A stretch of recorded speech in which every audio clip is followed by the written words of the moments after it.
অন্য কারো দোষ বাংলাদেশের উপরে চাপানো হচ্ছে। বিষাক্ত মদ কাণ্ডে যারা মারা গিয়েছেন এর মধ্যে কোনো বাংলাদেশি নেই, যারা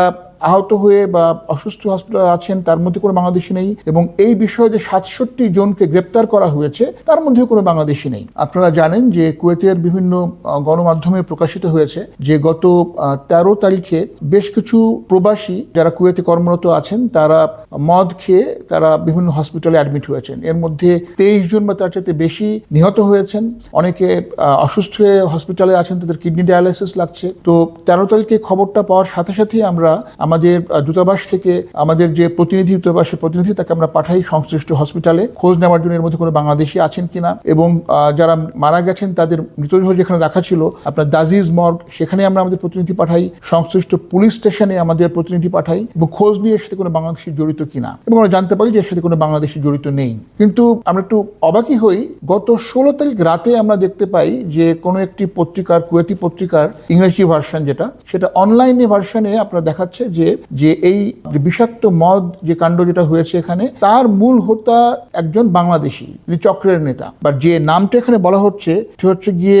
দেলোরা ব্রাকাশ দারাজি। এটা বাংলাদেশি কোনো নাম না, তো অন্য কারো দোষ বাংলাদেশের উপরে চাপানো হচ্ছে। তো সেই রাতেই আমি নির্দেশনা দিই যে পরদিন সকালে, অর্থাৎ গতকাল সকালে 17 আগস্ট 2025 সকালেই আমাদের যেন দূতাবাসের প্রতিনিধি সংশ্লিষ্ট থানাতে গিয়ে যোগাযোগ করেন, এবং দ্রুততার সাথে 17 তারিখ সকালেই আমাদের প্রতিনিধি যান, এবং এটা ছিল আহমেদি ডিস্ট্রিক্ট পুলিশ স্টেশন, এটা ব্যাপারটা তদন্ত করছিল, এবং সেই পুলিশ স্টেশনের অন্তর্ভুক্ত যে ইনভেস্টিগেশন ডিপার্টমেন্ট তার চিফ ইনভেস্টিগেশন অফিসার আমাদের প্রতিনিধিকে কনফার্ম করেছেন যে এই বিষাক্ত মদ কাণ্ডে যারা মারা গিয়েছেন এর মধ্যে কোনো বাংলাদেশি নেই, যারা আহত হয়ে বা অসুস্থ হসপিটালে আছেন তার মধ্যে কোনো বাংলাদেশি নেই, এবং এই বিষয়ে যে 67 জনকে গ্রেপ্তার করা হয়েছে তার মধ্যে কোনো বাংলাদেশি নেই। তা আমরা নিশ্চিত হওয়ার পর দ্রুততার সাথে আমরা যে বিভিন্ন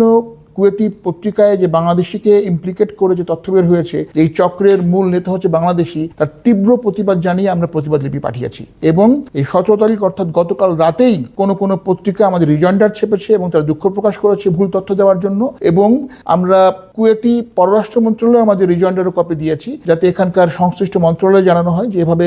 বাংলাদেশিদেরকে মেলাইন করা যাবে না, বাংলাদেশিকে যে দোষ তারা করেনি সেই দোষী বলা তাদের কোনোভাবেই এভাবে চিহ্নিত করা যাবে না। তো আমরা বাংলাদেশিদের স্বার্থ রক্ষার জন্য সর্বদা কাজ করে যাচ্ছি এবং দ্রুত এবং পদ্ধতিগতভাবে কাজ করছি আমাদের স্বার্থকে বহাল রাখার জন্য। ধন্যবাদ।